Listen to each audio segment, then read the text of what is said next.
सौम्य रूप जो शरीर है वह तेजस है, तेजस शरीर है। ऐसा सौम्य रूप शरीर तेजस शरीर में सरितम, तेजस शरीर निकलता है।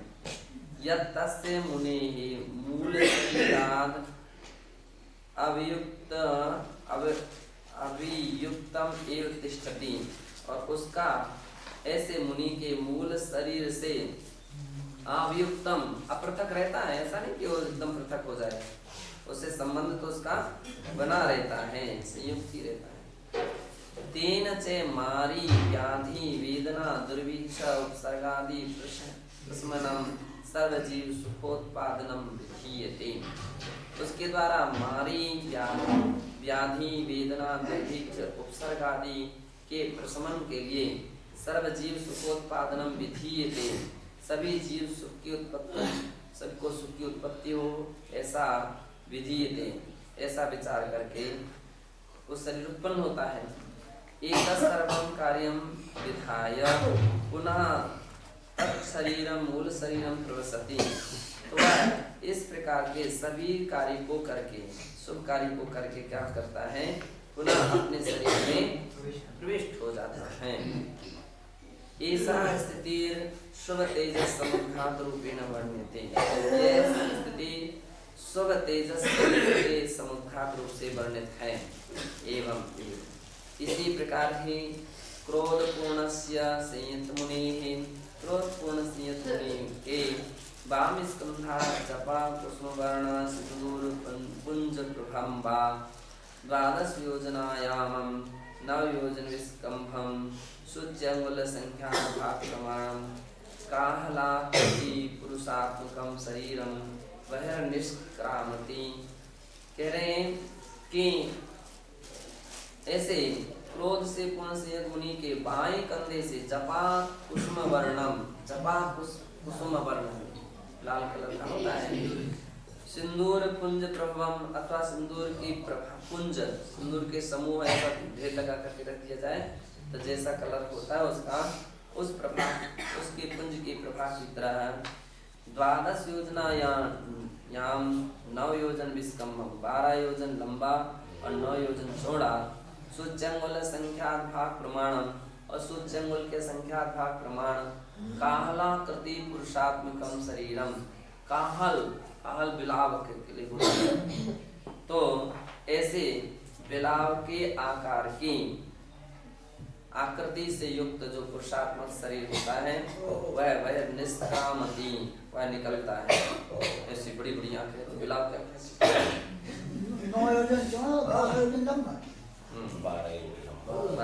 आयाम है ना, क्रोध विषय भूत जीवादिकम, क्रोध के विषय भूत जीवादि हैं, जिनके विषय में क्रोध किया है उनको परिवृत्य साकम एव पचति, उनको क्या कर देते हैं कि उनको घेर करके साग की तरह, साग सब्जी की तरह चला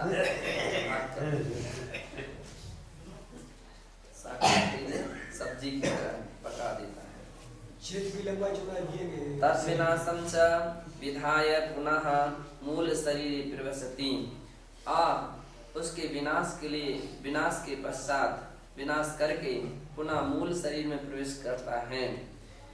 यदि शरीरस्य अधिक कालम स्थिति तर्हि तस्यैमिनं से स्वं से भस्मसात् करोति, और यदि उसके शरीर की स्थिति, यदि इस शरीर की कुछ अधिक देर तक अवस्थिति हो तो संयम को ही, उस संयमी को ही भस्म कर देता है, जैसे अंत में उसको नष्ट ही कर देता है, नष्ट कर देता है। दीपायन मुनीना, यदि शरीर से अधिक कालम स्थिति तरहि, यदि शरीर के अधिक काल तक स्थिति रही तो तस्यैमिनं स्वं से भस्मसात् करोति, उस शरीर को, उस संयमी को भी स्वयं भस्मसात् कर देता है। दीपायन मुनीना एतेन असौ तेजस शरीर समुद्घातेन द्वारिका विनाशः कृता इति हरिवंश पुराणे वर्णितम् अस्ति। दीपायन मुनि के द्वारा एतेन असौ तेजस शरीर समुद्घातेन, इस अशुभ तेजस शरीर समुद्रात के द्वारा द्वारिका विनाशः कृता इति, द्वारिका विनाश की गई इति हरिवंश पुराणे वर्णितम अस्ति। ऐसा हरिवंश पुराण के 61वें सर्ग के 85 से 86 श्लोक में वर्णन है। कर्मणाम कार्यम कार्मण शरीर, कर्मों का जो कार्य है वो कार्मण शरीर है। यद्यपि औदारिकादि शरीरामपि कर्म कार्यता तथापि रूढ़िवशात् असेव कारणेति संज्ञा। यद्यपि औदारिक आदि अन्य सभी शरीर कर्म के कार्य हैं, ये भी तो नाम कर्म की प्रकृति है, फिर भी रूढ़ी के वश इस शरीर को भी कार्मण यह संज्ञा है। इदम शरीरम भविष्यत् सर्वकर्मणं पुरोहणम भूतम, यह शरीर भविष्यत् सर्वकर्मणाम अर्थात भविष्यत् भावी समस्त कर्मों के प्रारोहण अर्थात उत्पत्ति में आधारभूत है। उत्पादकम उत्पादक त्रिकाल गोचर समस्त सुख दुख बीज रूपम वर्तते, उनको उत्पन्न करने के लिए त्रिकाल गोचर समस्त सुख दुखों के बीज रूप हुआ करता है। ज्ञानावरण प्रभृति अष्टकर्मणां स्कंद रूपम युवा कार्मण शरीराम कर्मोदयेन समुद्भूतम कार्मण शरीरम कथ्यते। ज्ञानावरणादि 8 कर्मों की स्कंद रूप अथवा जो कार्मण शरीर नाम कर्म के रूप से उत्पन्न होता है उसे कार्मण शरीर कहते हैं। तेजस शरीरवत् कार्मण शरीर प्रतिघाती अप्रतिघाती स्वीक्रियते। तेजस शरीर की तरह कार्मण शरीर भी अप्रतिघाती स्वीकार किया गया है। सर्वेषां संसारिणां प्राणिनां अनादि संबंधम इदं शरीरम शरीरांतरापेक्षा समस्त शरीरे सर्वाधिक प्रदेशे ददति बंध परिणति विशेषेण सर्वाधिक सूक्ष्मावगाहनं दधाति। सभी संसारी प्राणियों को अनादि से संबंध रखने वाला यह शरीर शरीरांतरापेक्षा अन्य शरीर की अपेक्षा समस्त शरीरे सर्वाधिक प्रदेशान ददधाति, समस्त शरीरों में सबसे अधिक प्रदेश को धारण करने वाला होता है। बंध परिणति विशेषेण सर्वाधिक सूक्ष्मावगाहनं दधाति, बंध परिणति विशेष के द्वारा सबसे अधिक सूक्ष्मावगाहनं दधाति, सूक्ष्म अवगाहना को धारण करता है अर्थात इंद्रियों के द्वारा ग्राह्य नहीं होता है। ऐसा औदारिक व्यक्तिगत आहारक तेजस कार्मणे सूत्रोत्तर सूक्ष्मता उत्तरोत्तर प्रदेशाधिकता चेता तत्वासूत्रे प्रत्यपादि। कह रहे हैं औदारिक व्यक्तिगत आहारक तेजस कार्मण इन सारे शरीरों में क्रमशः उत्तरोत्तर सूक्ष्मता आगे सूक्ष्मता बढ़ती जाती है, किंतु उत्तरोत्तर प्रदेशाधिकता से और आगे आगे प्रदेशों की अधिकता होती है। ऐसा तत्वासूत्र के दूसरे अध्याय के 37, 38, 39 में सूत्र में प्रतिपादन किया गया है। एतैः पंचभी शरीरे ही रहिता आत्मा तो शरीरी सिद्धो भवति जलम विस्तरेण। और इन 5 शरीरों से रहित आत्मा अशरीरी सिद्ध अवस्था को प्राप्त करती है। अलम विस्तरेण, अब ज्यादा विस्तार करने से अलम बस को अब ज्यादा विस्तार नहीं कहना है। सब समझदार हैं, ज्ञान से शास्त्रों के अध्ययन से समझ लेना चाहिए।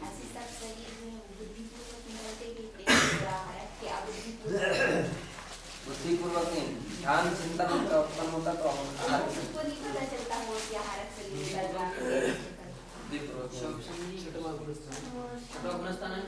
हाँ, लेकिन आहारक शरीर को निकालने की बुद्धि तो होती नहीं होती।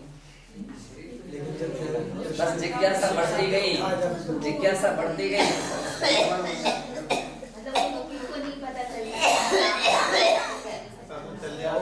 पता चल भी सकता है क्योंकि आत्मा प्रदेश में जा रहे हैं वहाँ भगवान के दर्शन भी करेंगे, वहाँ पर कर्म से समाधान भी ला रहे हैं, करके आ रहे हैं। हाँ, सभी आत्मा प्रदेश निकल जाते हैं, तो औदारिक शरीर का क्या है? कर्म विरहितो ज्ञानावरणादि द्रव्य कर्मभ्यः राग देशादि भाव कर्मभ्यः औदारिकादिनो कर्मभ्यश्च रहितो अयं निजात्मा भवति इत्यर्थः। ज्ञानावरणादि द्रव्य कर्म से, राग देशादि भाव कर्मों से और औदारिक आदि 9 कर्म से रहित यह निज आत्मा होती है। अनंत स्वनिलयो स्वभावो अनंत सुखस्य निलयः स्थानम। स्वभाव रूप से अनंत सुख का निलय रूप जो इस निलय अर्थात स्थान है यह जीव। चोखो सुख शब्दो देशी प्रशस्तार्थ शुद्धार्थम वा बोध्यति। चोख शब्द देशी प्रशस्त अर्थ वाला शुद्ध अर्थ वाला होता है, ऐसा जानना चाहिए। अयम आत्मा प्रशस्ता शुद्धा इत्यर्था। यह आत्मा, यह अपनी आत्मा प्रशस्त है, शुद्ध है, यह अर्थ हुआ। इति एवं प्रकारेण नित्यं नित्यं सर्वदा मुहुर्मुहु भावनम कुछ भावनम कुर्यात्। इस प्रकार से हमेशा धीरे धीरे निरंतर ऐसी भावना करते रहना चाहिए। इदम अत्र तात्पर्यम, इसका यह तात्पर्य हुआ जीवो देह ममत्वं विधाय शरीरे परिभ्रमति। जीव यह देह ममत्वं विधाय शरीर के प्रति ममत्व भाव रखने के कारण संसारी परिभ्रमति, संसार में परिभ्रमण करता है। किसके कारण से? शरीर में ममत्व भाव रखने के कारण से परिभ्रमण करता है। अथवस्मिन् देहि, इसलिए इस शरीर में अशुचित्वादि अनुद्भाव्य, देह में अशुचित्वादि दोषों का अनुद्भाव्य अर्थात ये सभी शरीर में अशुचित्वादि दोषों की उद्भावना कर अनंत सुख के स्थान, क्या बतला रहे हैं? भाव्य स्वयं अनंत सुख स्थान निरंजन निर्विकार निजात्मनि अनुरक्ति कर्तव्य। क्या करना चाहिए? देह में अशुचितादि दोषान अनुद्भाव्य, देह में अशुचित्वादि दोषों को उत्पन्न ना करता हुआ स्वयं अनंत सुखास्थान, अनंत सुख के स्थान निज निरंजन निर्विकार निज आत्मनि अनुरक्ति कर्तव्य। निरंजन निर्विकार अपनी आत्मा में अनुरक्ति करना चाहिए। शरीर सर्वथा निष्क्रिय करी, वही हमेशा निष्क्रिय करी कल्याणकारी बात है। सारा तात्पर्य है शरीर को इस प्रकार के स्वभाव को जान करके शरीर में आसक्ति ना करते हुए ममत्व भाव को छोड़ते हुए जो अपनी शुद्ध आत्मा है उस शुद्ध आत्मा में ही त्याग करना चाहिए। एवं अशुचित्व भावना भावे तो जीवस्य शरीर निर्वेदो भवति। इस प्रकार से अशुचित्व भावना को भाता हुआ यह जीव के शरीर के प्रति निर्वेद भाव उत्पन्न होता है। निर्विण्णताया च जन्मोदधि तरणाय चित्त समाधिर्जायते। और निर्विण्णतया का अर्थ होता है निर्वेद होने से क्या हो जाता है? वैराग हो जाने के बाद यह जीव जन्मोदधि तरणाय, जन्म रूपी उदधि यानी समुद्र से पार होने के लिए चित्त समाधि जायते, चित्त की समाधि हो जाती है, चित्त समाधि को प्राप्त हो जाता है, स्थिर हो जाता है। जिस व्यक्ति का इस प्रकार के चिंतन में उपयोग लगता है, स्वाध्याय में उपयोग लगता है, ध्यान में उपयोग लगता है, उस व्यक्ति का चित्त फिर दूसरी जगह नहीं जाता है। दूसरी जगह भटकते हैं, खाली व्यक्ति बैठे रहते हैं, खाली घर शैतान का, कोई ध्यान नहीं, अध्ययन नहीं, चिंतन नहीं, स्वाध्याय नहीं, तभी यहाँ वहाँ के चिंतन सोच विचार में पड़े रहते हैं। और जिनका इस विषय में उपयोग लग जाता है तो फिर उनका चित्त की समाधि हो गई, समाधि में लीन हो गया, ध्यान में लीन हो गया। ततश्च मोक्ष मार्गे गमनम सुकरम जायते। इस प्रकार से मोक्ष मार्ग में गमन सुकर अर्थात सरल हो जाता है। एवं अट्ठी परिवर्तन इत्यादि गाथामादि कृत्वा देहादो विधिरित्तो इत्यादि गाथाम यावत् चतुरस्रभिः गाथाभिः अशुचित्वानुप्रेक्षा नाम का सत्वद्वारा संपन्नः। इस प्रकार से अट्ठीम परिवर्तन इस गाथा को आदि लेकर है ना देहादो वधिरित्तो इत्यादि गाथा तक चतस्र भी अर्थात 4 गाथाओं के द्वारा अशुचित्वानुप्रेक्षा नाम का सप्तमोधिकारा संपन्न 7वां अधिकार जो है वह संपन्न